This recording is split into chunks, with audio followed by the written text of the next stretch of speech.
বাসন্তী পূজা উপলক্ষে রবিবার পাল পরিবারের উদ্যোগে Cachar cancer hospital and research সেন্টারের সহযোগিতায় ও রূপক পালের ব্যবস্থাপনায় কাটিগড়ার গোবিন্দপুর দ্বিতীয় খণ্ডে সকাল 11টায় এক স্বেচ্ছা রক্তদান শিবিরের আয়োজন করা হয়।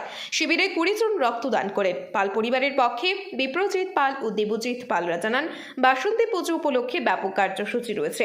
রক্তদান শিবিরে উপস্থিত Cachar cancer hospital and research সেন্টারের কর্ণধার কল্যাণ কুমার চক্রবর্তী, রূপক পাল ও পাল পরিবারের এই উদ্যোগকে সাধুবাদ জানিয়ে বলেন, সম্ভবত বরাক উপত্যকার মধ্যে প্রথম ঘরে ঘরে গিয়ে রক্তদানের মাধ্যমে রক্ত সংগ্রহ শুরু করলো Cachar cancer hospital and research centre. আগামীতে এই ধরনের পদক্ষেপ অন্যরাও নেবেন বলে আশা ব্যক্ত করেন তিনি। এদিন উপস্থিত ছিলেন কাউন্সিলর শতরূপা কংস বণিক, স্টাফ নার্স KH অঞ্জলি সিংহ, টেকনিশিয়ান আহমদ নওয়াজ মজুমদার ও সাদিক আহমদ লস্কর। তাছাড়াও শিবিরে অন্যদের মধ্যে উপস্থিত ছিলেন কাটিগড়ার প্রাক্তন আঞ্চলিক পঞ্চায়েতের সহ সভাপতি দিবজ্যোতি পাল। ব্যুরো রিপোর্ট, আজকের বরাক। নমস্কার।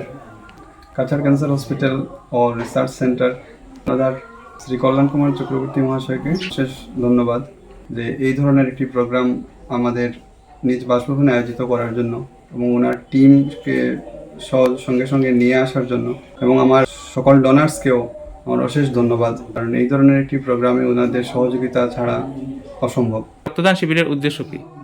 এই রক্তদান শিবিরের একটাই উদ্দেশ্য, আগে বলিপ্রথা ছিল, এখন বলিপ্রথা বন্ধ। এটা খুবই ভালো হয়েছে। আমি এটাই মনে করি, যদি দেবী দুর্গার রক্তেরই প্রয়োজন সত্যিকারের, তাহলে আমরা মানুষের জন্য মানুষকে সাহায্যের হাত বাড়িয়ে দিতে এগিয়ে আসতে হবে। তার জন্যই আমি আমার বন্ধুবান্ধব এবং আত্মীয় স্বজনকে নিয়ে আজকের এই রক্তদান শিবিরের আয়োজন করলাম। এই রক্তদান শিবিরের স্পন্সর হচ্ছেন আমার ছোট মামা, যিনি কলকাতায় থাকেন, রূপক পাল। তার জন্য ওনাকে অসংখ্য ধন্যবাদ জানাই, এবং আমার আত্মীয় স্বজন বন্ধুবান্ধব সবাইকেও। এই বাসন্তী পুজো উপলক্ষে আপনাদের আর কি কার্যক্রম রয়েছে? এই বাসন্তী পুজো উপলক্ষে আমাদের প্রথমত ষষ্ঠীতে কিছু অসহায় মানুষকে বস্ত্র বিতরণ করব। সপ্তমীতে আর্ট অফ লিভিং সংস্থার পরিচালনায় ফুল পূজা এবং সৎসঙ্গের আয়োজন। তারপর অষ্টমীতে ভক্তিমূলক নাচের অনুষ্ঠান আছে, এবং নবমীতে আরতি, দশমীতে দশমী যাত্রা, সিঁদুর খেলা এবং আবির খেলা। তাছাড়া আমাদের প্যান্ডেলের মূল আকর্ষণ বরাকের কিছু চিত্রশিল্পী নিয়ে 12 মাসে 13 পার্বণ। এই 12 মাসে 13 পার্বণ আমরা ক্রাফটের মাধ্যমে উপস্থাপন করব। আর তাছাড়া কিছু বিশিষ্ট চিত্রশিল্পী দ্বারা আর্ট অ্যান্ড ক্রাফট এক্সিবিশন হবে। তাছাড়া আমাদের এখানে সপ্তমী থেকে দশমী পর্যন্ত মহাপ্রসাদের আয়োজন। তো আপনারা সবাই আসবেন, আমন্ত্রণ রইল পাল পরিবারের পক্ষ থেকে। ধন্যবাদ।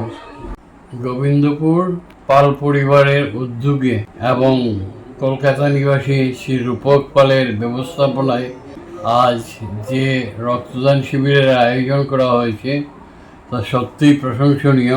বাসন্তী পূজা উপলক্ষে এ রক্তদান সম্ভবত আমাদের কাছাড় ক্যান্সার হাসপাতাল বরাক ব্লকে এই প্রথম রক্তদান যা ঘরে অনুষ্ঠিত হচ্ছে, এবং আমরা চেষ্টাও করছি যাতে প্রত্যেক ঘরে ঘরে আমরা রক্তদাতা তৈরি করতে পারি।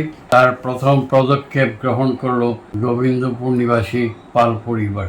আমরা তাদেরকে কাছাড় ক্যান্সার হাসপাতালের পক্ষ থেকে আন্তরিক ধন্যবাদ জানাই, এবং ভবিষ্যতেও আমরা তাদের সঙ্গে সহযোগিতা করব যাহাতে আমাদের এই উদ্যোগ সফল হয়, ঘরে ঘরে রক্তদাতা তৈরি হয়। আপনারা দেখছেন আজকের Barak, a house of Adrija digital media.